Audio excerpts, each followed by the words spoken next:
ఈ పెన్షన్లు కూడా కొంతమంది వికలాంగులు కాకపోయినా వికలాంగులుగా చూపించి పింఛన్లు ఇచ్చేశారు. చెప్పేదాకా అసలు మనసు ఎట్లొచ్చిందా నీకు?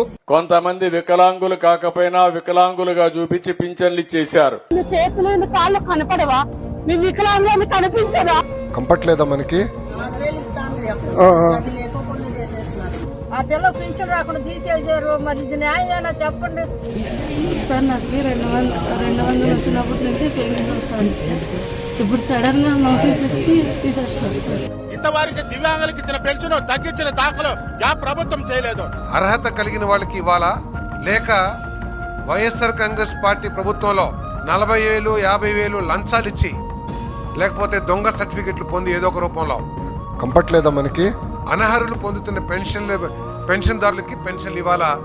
ఈరోజు రాష్ట్రం ఆలోచించాల్సిన అవసరం ఉందని చెప్పేసి మనం చేస్తాం. నేను చెప్పేదాకా అసలు మనసు ఎట్లొచ్చిందా నీకు?